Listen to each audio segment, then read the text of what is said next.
dazzles and you look at talent and say, wow, I wish I could be like that. And yet you find that excellence is not about talent alone. In fact, a major part of excellence has nothing to do with talent. And in course of time, once you go beyond a certain level, ability or talent is the most useless virtue to possess. It's what you do with that talent that matters. And that's why he used a word, Magesh used a word that I love, attitude.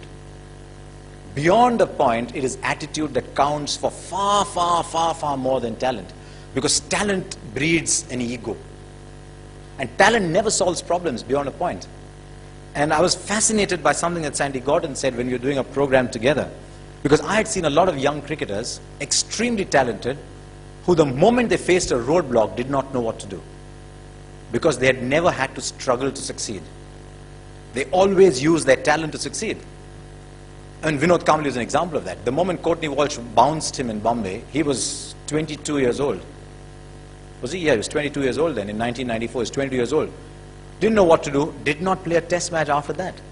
His last test match was when he was 22 years old. Just did not know how to play the bouncing ball because talent had solved everything for him before.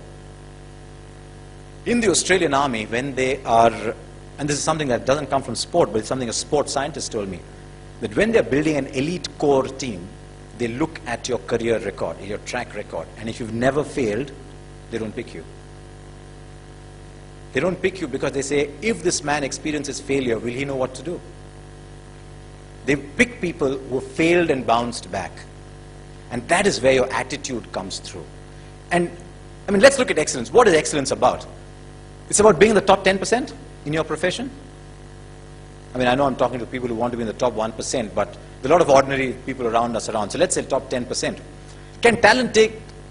Is talent important when you get to be in the top 10%? I mean, everybody in the top 10% will have the same talent, right? So what's your USP? It's what you do with the talent that counts. And unfortunately in our sport, and I think in India as a nation, we're dazzled by talent a great deal. I found that beyond a certain time in sport, as indeed in broadcasting, that your work ethic and your attitude counts from far more than talent. I mean, Tendulkar is a prime example. The moment you say Tendulkar, if I asked you to, if you had one of those things that talk show hosts do, I'll give you a word and you give me a connecting word in one word.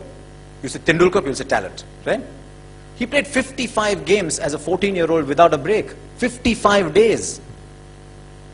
He'd practice for 2 hours, play a game, practice 2 hours, fall asleep on the dining table. And do that 55 days in a row. That's attitude. You know, we think, and this is something we talk about in our corporate lectures as well, where we advise against talent. When Tendulkar was born, it wasn't that this nurse picked him up and said, here, Mrs. Tendulkar, here's 70 hundreds for you. Yeah? It isn't Tendulkar's talent that's produced 70 hundreds. It's his work ethic, it's his attitude, and more than anything else, when you reach the top, it's his passion to perform. And that counts for far more. The attitude and the passion counts for far more than ability. Ability opens the first door. It might open the second door. It's not going to open the last door for you. Because the guy who's bowling the ball at you has got equal ability as you. He's not going to run up to bowl and say, "Ooh, sorry, you're a genius. Sorry, I'll give you a simple ball." Which is what India's bowlers did in 1948 when they went to Australia. They were so much in awe that they said, "We are going to bowl to Bradman." It was understandable in those days.